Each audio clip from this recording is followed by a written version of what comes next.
അതായത് നമ്മൾ ഈ കാലഘട്ടത്തിൽ നമ്മൾ തിരിച്ചറിയേണ്ട വളരെ പ്രധാനപ്പെട്ട ഒരു കാര്യം, നമ്മളെ ഈ സമൂഹത്തിൽ ക്രിസ്ത്യാനിയെ ആർക്കും ഇഷ്ടമല്ല. ഇത് നിങ്ങൾ അംഗീകരിച്ചാലും ഇല്ലെങ്കിലും ഇതാണ് അതിൻ്റെ വാസ്തവം. നമ്മൾ വിചാരിക്കുകയാണ് നമ്മളെ ഇവർക്കൊക്കെ ഇഷ്ടമാണെന്ന്. ഇഷ്ടമല്ല, അതെനിക്ക് പറയുന്നതിന് സങ്കോചം തോന്നുന്നില്ല.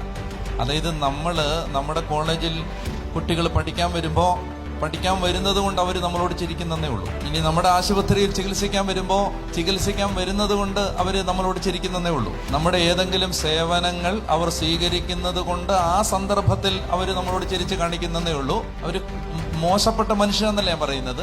ആത്യന്തികമായിട്ട് ഈ നാട്ടിൽ ക്രിസ്ത്യാനിയെ പൊതുസമൂഹത്തിന് ഇഷ്ടമല്ല എന്ന് നമുക്കൊരു വിഷയം വരുമ്പോൾ നിങ്ങൾ മാധ്യമങ്ങൾ പരിശോധിച്ചാൽ മനസ്സിലാവും നമ്മളെ ആർക്കും ഇഷ്ടമല്ലെന്ന്. അതായത് നമ്മുടെ കൂടെ ഇവരാരും ഉണ്ടാവില്ല. അതിന് നീതി നമ്മുടെ ഭാഗത്താണെങ്കിലും, സത്യം നമ്മുടെ ഭാഗത്താണെങ്കിലും, ധർമ്മം നമ്മുടെ ഭാഗത്താണെങ്കിലും നമ്മുടെ കൂടെ ആരും ഉണ്ടാവത്തില്ലെന്ന്. അത് ഒരു ദിവസം നേരത്തെ അറിഞ്ഞാൽ നമുക്ക് നല്ലത്.